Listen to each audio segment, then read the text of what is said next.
Doctor सब कुछ ठीक है ना, कोई मसला तो नहीं है ना, क्या आया रिपोर्ट्स में? डॉक्टर जैसे ही वापस ऑफिस में आई, जोरिश ने बेचैनी से उससे सवाल किया था। जोरिश तो काफ़ी एक्साइटेड लग रही थी, जबकि बारिक आराम से बैठा डॉक्टर के बैठने का इंतज़ार कर रहा था। वो भी जानना चाहता था कि आखिर डॉक्टर उनके बारे में क्या कहती है। वो यहाँ तक सिर्फ इसलिए आया था ताकि जोरिश की गलत फहमी दूर हो जाए।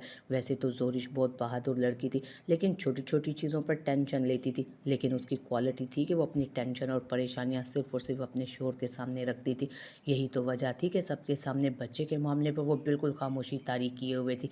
लेकिन उसने काफ़ी दिनों से बारिक को खासा तंग कर रखा था इस मामले में।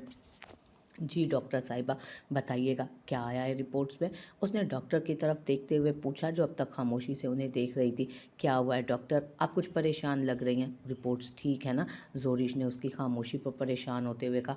देखिए मिस्टर एंड मिसेस बारिक, मैं आपको किसी तरह की गलतफहमी में नहीं डालूंगी, लेकिन मैंने जोरिश की सारी रिपोर्ट्स चेक की हैं और रिपोर्ट्स में जो कुछ आया है वो थोड़ा परेशान कर देने वाला है, बल्कि बहुत परेशान कर देने वाला है। डॉक्टर ने बात शुरू की, जबकि वो बेचैन सी होने लगी। इट्स ओके डॉक्टर, हम समझ सकते हैं, कुछ कपल्स को बच्चे लेट होते हैं और कुछ पेचीदगियाँ हो जाती हैं, दैट्स फाइन, हमें कोई मसला नहीं। बारिक ने जोरिश की परेशानी को देखते हुए कुछ कहा था। जी मिस्टर शाह, कुछ कपल्स को बच्चे देर से होते हैं और कुछ को होते ही नहीं। ऐसे में मसला या आदमी की तरफ से होता है या औरत की तरफ से। ज़्यादातर तो उस तरह के मसाइल जो होते हैं वो औरतों के अंदर से निकलते हैं।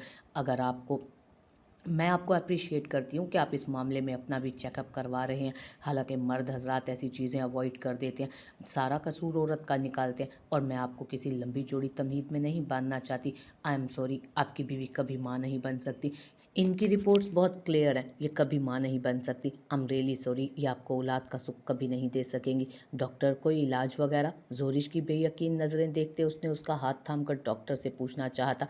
किसी औरत में 1% भी बच्चा पैदा करने के चांस हो तो हम उम्मीद देते हैं, लेकिन ये रिपोर्ट्स बहुत क्लियर हैं, ये कभी माँ नहीं बन सकती। मैं आपको किसी तरह के धोखे में नहीं रखना चाहती। डॉक्टर ने जैसे बात मुकम्मल करके ये मामला ही ख़त्म कर दिया था। आप कैसे कह सकती हैं कि बच्चा नहीं हो सकता? ये सब कुछ अल्लाह के मामले हैं और आप लोग, जी बारिक साहब, हम भी जानते हैं कि ये अल्लाह के मामले हैं और हम दखल अंदाजी का कोई हक़ नहीं रखते, लेकिन आप भी तो हमारे पास यकीन से आए हैं ना, और हम सिर्फ साइंस के मुताबिक आपको बता रहे हैं कि इनका बच्चा होना नामुमकिन है।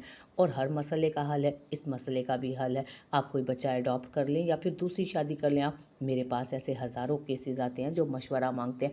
यतीम खाने से किसी ऐसे बच्चे को उठाना जिसके बाप का कोई नामो निशान ना हो, इससे बेहतर है कि औरत कॉम्प्रोमाइज़ करके अपनी सौतन के बच्चे पाल ले। दिन में ऐसे मशवरे हज़ार लड़कियों को देती हूँ, कुछ तो अकल का इस्तेमाल करती हैं और कुछ जज्बाती हो जाती हैं। मुझे आप बहुत अक्लमंद लगती हैं मिस जोरिश। शट अप, हमें आपके किसी मशवरे की ज़रूरत नहीं है। शुक्रिया जो आपने करके दिया, इतना ही काफ़ी है हमारे लिए। वो उठकर खड़ा होता, ज़बरदस्ती जोरिश का हाथ पकड़ता, उसे घसीटते हुए अपने साथ लेके आता, जबकि वो बस उसके साथ खींची चली जा रही थी, बिना कुछ बोले, बिना कुछ कहे। फिर एक चुप सी उसके लबों पर लग चुकी थी। अब झाड़ू के तिनके पूरे कमरे में फैल चुके थे, जबकि वो ज़ोरों शोर से झाड़ू लगाने की कोशिश में हलकान हो रही थी। क्या हो गया है? मैं गन साफ़ करने की कोशिश कर रही हूँ, गंद और आ रहा है। अल्लाह जी, गन में भी बरकत डाली हुई है क्या आपने? अल्लाह जी, ये क्या? आप तो हमेशा अच्छे लोगों का साथ देते हैं ना, मैं इतनी अच्छी हूँ, आप मेरी हेल्प क्यों नहीं कर रहे हो? मुझे नहीं पता, मुझे साफ़ करवा के देंगे सब कुछ। वो ऊपर आसमान की तरफ देखते बोली, जब फिर उसे एहसास हुआ कि वो किसी आम इंसान से नहीं बल्कि खुदा से मुखातिब है। सॉरी सॉरी अल्लाह जी, मैं कुछ ज़्यादा जज्बाती हो गई हूँ, क्या करूँ, मैंने कभी ये काम किया ही नहीं और अब मेरे गले पड़ गया। अगर मैं ये काम नहीं करूँगी तो मेरा शोहर मुझे तलाक दे देगा और फिर मेरे बाबा मेरी शादी मिकी भैया से करा देंगे और मिकी भैया मेरा कत्ल कर देंगे, मेरा मुंह जला देंगे या फिर हाथ पैर तोड़ देंगे, नहीं तो पहाड़ से नीचे गिरा देंगे। नहीं अल्लाह जी, मैं मरना नहीं चाहती, प्लीज़ मेरी मदद करें ना। आप भी क्या सोच रहे होंगे अल्लाह जी, एक मिकी को छोड़कर दूसरे खड़ूस अकड़ू बदतमीज़ इंसान का साथ मांग रही हूँ, लेकिन जैसा भी है जो भी है, जान से तो नहीं मारेगा ना।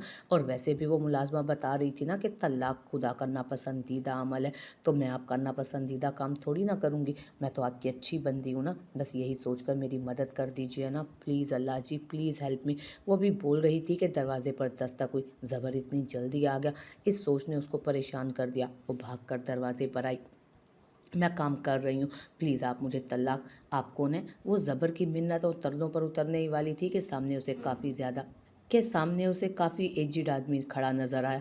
मैम मुझे सर ने भेजा है आपको रात के खाने का सामान देने के लिए, आप ये गोश्त फ्रिज में रख दें ये सामान, बाकी मैं अंदर रख देता हूँ। वो कहते हुए सामान उठाकर अंदर किचन में ले आया, जबकि वो उसके हाथ से गोश्त पकड़कर फ्रिज में रखने लगी। बीबी जी ये झाड़ू तो सारा खुला हुआ है, पूरे घर में तिनका तिनका गया, लाइए मैं आपको टाइट कर देता हूँ। वो घर की हालत देखते जैसे उसकी मुश्किल भांप गया और फिर फ़ौरन से सारे घर से झाड़ू के तिनके इकट्ठे करते उसने ज़ोर लगाकर झाड़ू को अच्छे से बांधकर उसके हवाले किया।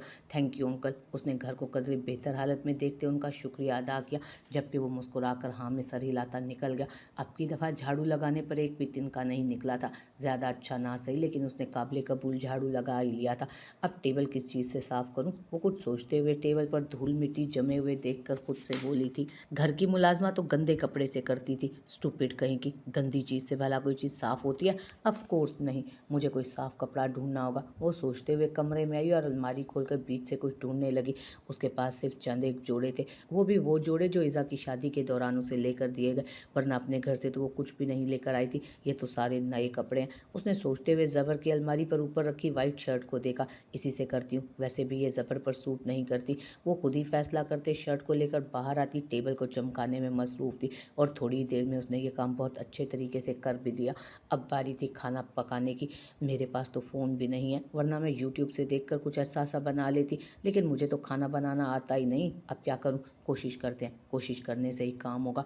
उसने सोचते हुए टमाटर प्याज निकाल कर रखी, ये भी डाल देती हूँ। उसने सामने रखी टोकरी से लहसुन भी निकाल लिया। अब बारी थी उसके शाही खाने बनाने की, लेकिन मसला ये था कि वो क्या बनाने वाली थी, उसे तो ये भी पता ना था। ज़ोरेश मेरी जान, इन सब बातों को अपने जहन पर सवार करना ये एक फ़जूल बात है, ये तो फ़जूल तरीके हैं पैसे निकलवाने के। तुम बिल्कुल बेफिक्र हो जाओ, मैं तुम्हें किसी अच्छी डॉक्टर के पास लेकर चलूँगा, हम कहीं और से चेकअप करवाएंगे, और अगर कहीं और भी रिपोर्ट्स में यही आया तो। वो उसकी बात काटते बोली, जबकि वो गाड़ी स्टार्ट करता मेन रोड पर डाल चुका था। हम इलाज करवाएंगे मेरी जान, हर चीज़ का इलाज मौजूद है, बांझपन का कोई इलाज नहीं होता। उसकी बात काटते बोली, बांझपन? लाइक सीरियसली जोरिश, एक डॉक्टर ने फजूल सी बात कर दी और तुम उसको दिमाग पर लेकर बैठ गई हो? कोई बांझ नहीं हो तुम, समझी तुम? वो गुस्से से उसे घूरते हुए बोला था। उस आदमी ने झूठ नहीं बोला था बारिक, मेरे नसीब में औलाद नहीं है, आपके नसीब में है। उसने ठीक कहा था, उसने हाथ की लकीरें देखी थी, उसको पता चल गया था कि मुझे कभी बच्चा नहीं हो सकता, मैं बांझ हूँ। शट अप जोरिश, बार बार एक ही लफ्ज़ क्यों दोहरा रही हो तुम? सिर्फ 9 महीने हुए हमारी शादी को और तुम 9 साल बाद भी कुछ नहीं होगा। मैं कभी माँ नहीं बन पाऊंगी और आपसे मैं बाप बनने का हक नहीं छीन सकती। शट अप जोरिश, बंद करो इस टॉपिक को। अब तुम इस बारे में कुछ नहीं कहोगी, कुछ भी नहीं। तुम इस वक्त जज्बाती हो रही हो, डॉक्टर की बातों का ज़्यादा असर ले लिया है तुमने और कुछ भी नहीं। थोड़ा सब्र रखो, मैं किसी अच्छे डॉक्टर से बात करता हूँ। वो उसे समझाते हुए बोल रहा था, जबकि वो आंसू पोंछती गाड़ी के बाहर देखने लगी। जब वो गाड़ी एक तरफ लगा था, उसे थाम कर खुद से लगा गया। उसके साथ लगते ही वो फूट फूट कर रोने लगी। ज़ोरेश मेरी जान, हम इलाज करवाएंगे, बेहतर से बेहतर डॉक्टर के पास जाएंगे, होंगे हमारे बच्चे। उसे अपने सीने से लगाए वो उसे समझा रहा था, घर में ये बात किसी को मत बताना, किसी को भी नहीं, सब लोग परेशान हो जाएंगे फजूल में। हमारे पास हर मसले का हल है, और अगर हमारे बच्चे नहीं हुए तो कोई बात नहीं, ज़रान के, शहीर के, ज़बर के सब बच्चे हमारे ही तो होंगे। और चाची ने भी तो हमें पाला है ना, अपने बच्चे बनाकर पाला है, उन्हें कोई रिग्रेट नहीं कि उनकी कोई औलाद नहीं, क्योंकि हम पांचों उनके भी बच्चे हैं। अगर हमारी चाची हमें अपने बच्चे बनाकर पाल सकती है, तो क्या हम अपने भाइयों के बच्चों को नहीं पाल पाएंगे? और मुझे यकीन है जब हमारे बच्चे होंगे जोरिश, हमारी औलाद भी होगी, अल्लाह पाक हमारे साथ ऐसा कोई जुल्म नहीं होने देगा। तुम बिल्कुल रिलैक्स हो जाओ। वो उसे अपने साथ लगाए आहिस्ता आहिस्ता समझा रहा था। यहाँ आते ही ज़िंदगी मसरूफ़ हो गई थी। पिछले एक हफ्ते के दौरान ज़रान और इबादत को ठीक से बात करने का भी वक्त नहीं मिल रहा था, क्योंकि 10 दिन के अंदर वो उसके साथ एक अहम प्रोजेक्ट पर काम करने वाला था। इसीलिए उसने पिछले 10 दिन दुआ और आयशा के नाम कर दिए थे। वो पूरी तरह से उन दोनों पर फोकस कर रहा था, यहाँ तक कि उसके कोर्ट में जो केस चल रहा था उसका प्रैक्टिकल भी आयशा और दुआ का ही हो रहा था, जबकि इबादत के साथ वो पूरा एक केस सॉल्व करने जा रहा था। तो फिलहाल इबादत उस केस की डिटेलिंग कर रही थी। ये केस इतना आसान नहीं था जितना इबादत ने सोच रखा था। वो लोग काफ़ी ज़्यादा पावरफुल थे, कत्ल उनके लिए छोटी सी बात थी। वो लोग किसी छोटे शहर से ताल्लुक़ रखते थे, लेकिन छोटे शहर में उनका बोलबाला बहुत ज़्यादा था। वो अपने इलाके के सियासत और कानून को भी अपने हाथों में लिए हुए थे। वो अपनी मर्ज़ी से जी रहे थे, जैसा वो चाहते थे वैसा वो करते थे, कोई उन्हें रोक नहीं सकता था। वहाँ पर उनकी हुकूमत चलती थी। ऐसे में उनका एक भाई तकरीबन 1.5 साल पहले कत्ल के जुर्म में अंदर हो चुका था, और इस केस को लेकर ज़हरान ने और इस केस को भी ज़हरान ने ही लड़ा था। 1.5 साल से उनका एक भाई जेल में था जिसे पैसे के ज़ोर पर उन्होंने आज़ाद करवाने की बहुत कोशिश की, लेकिन कत्ल केस बहुत स्ट्रॉन्ग होने की वजह से सारे सबूत भी मौजूद थे, जिसकी वजह से अब तक उसकी ज़मानत नहीं हो सकी थी। दूसरी तरफ अब दूसरे केस को लेकर भी वो लोग बिल्कुल बेफिक्र थे, क्योंकि उनके मुताबिक हर दफ़ा उनके रास्ते में ज़रान शाह नहीं आने वाला था। उस औरत का शोर ज़्यादा उनके लिए काम करता था। उन लोगों के मुताबिक वो एक आम कोल्ड ड्रिंक्स की एजेंसी को चला रहे थे। हालांकि हकीकत ये थी कि वहाँ एजेंसी के अंदर और भी बहुत सारी चीज़ों की खरीदो फरोख्त का सिलसिला जारी था। हालांकि हकीकत ये थी कि वहाँ एजेंसी के अंदर और भी बहुत सारी चीज़ों की खरीदो फरोख्त का सिलसिला जारी था, और नाज़मा के शोहर ने उन लोगों को कोल्ड ड्रिंक्स के अंदर शराब की बोतलें बेचते देख लिया था, जिसके बाद उन लोगों ने उसका कत्ल कर दिया। इस कमरे के फुटेज नाज़मा सबूत के तौर पर उन लोगों के हवाले कर चुकी थी, लेकिन उन लोगों को कोई डर ना था। उन लोगों को लगता था कि वो ये फुटेज डिलीट भी करवा सकते हैं और उसके वकील को ख़रीद कर फुटेज निकलवा भी सकते हैं। एक औरत उनका क्या बिगाड़ सकती थी?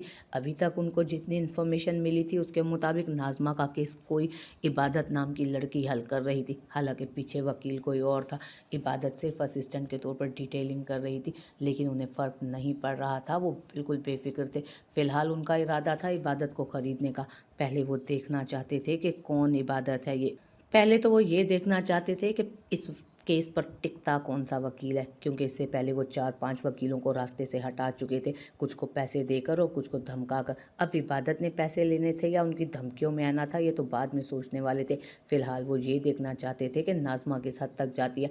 आधी रात का वक्त था। वो बेड पर बैठी थी जब वो कमरे का दरवाज़ा बंद करते अंदर आया। उसने बस एक निगाह उसे देखा और फिर चेहरा फेर गए, जबकि वो उसके पास आते ना सिर्फ बेड पर बैठा बल्कि एक झटके से उसे खींचकर खुद से करीब करता उस पर हावी होने लगा। मेरे पास मत आओ, दूर रहो मुझसे, प्लीज़ मेरे पास मत आना। नहीं, मुझे हाथ मत लगाओ, मुझसे दूर रहो। नहीं, प्लीज़ प्लीज़ मुझसे दूर रहो। दामियार, प्लीज़ दूर रहो मुझसे, मुझे हाथ मत लगाना प्लीज़। उसकी आंख खुली तो उसे अपने बेहद करीब बुड़बुड़ाहट की आवाज़ सुनाई दी। लाइट ऑन करते उसने थोड़े फासले पर सोई इज़ा की तरफ देखा, जिसके पूरे चेहरे पर पसीना ही पसीना था, जबकि वो बुड़बुड़ाई जा रही थी। बल्कि बुड़बुड़ाहट कम थी, वो लड़ ज़्यादा रही थी, जैसे किसी से अपना आप छुड़ाने की बचाने की खुद को कोशिश कर रही हो। इज़ा इज़ा क्या बोल रही हो तुम? उठो प्लीज़, गेट अप। वो एक झटके से उसे बेड पर ही बिठा चुका था, लेकिन जैसे वो इस खौफ की कैफियत से बाहर निकली, ख्वाब टूट चुका था। उसने खौफजदा नज़रों से अपने पास बैठे दामियार को देखा और फिर अगले ही लम्हे फासला बनाते बेड ग्राउंड से जा लगी, जबकि उसकी कोहनी काफ़ी ज़ोर से बेड की साइड पर लगी थी। इज़ा मेरी जान, रिलैक्स हो जाओ, इतना डर क्यों रही हो तुम? उसके लबो लहजे में बेकरारी सी थी। उसे डरते हुए देखकर वो परेशान सा हो गया था। क्या हो रहा था उसे कुछ समझ नहीं आया था। दूर हो तुम, मेरे पास मत आना, उसे खौफजदा नज़रों से देखती हुई बोली। नहीं आ रहा तुम्हारे पास इज़ा, प्लीज़ रिलैक्स हो जाओ। क्यों इतनी खौफजदा हो मुझसे यार, मैं तुम्हारे पास। वो उसका चेहरा देखते हुए बोल रहा था, जबकि वो कुछ भी बोले बिना चेहरा घुटनों में देकर पूरी तरह रोने लगी। दूर हो तुम मुझसे, मेरे पास मत आओ, प्लीज़ दूर हो। वो ऊंची ऊंची आवाज़ में रोती उससे कह रही थी, जबकि इससे ज़्यादा बर्दाश्त नहीं कर सका था वो। कुछ भी बोले बिना वो कमरे से निकल गया, जबकि बाहर आकर बैठते सिगरेट सुलगाकर लबों से लगाते हुए भी उसके रोने की आवाज़ें उसे सुनाई दे रही थीं। और फिर उस आवाज़ ने उसे इतना बेचैन कर दिया कि वो घर से ही बाहर निकल गया था।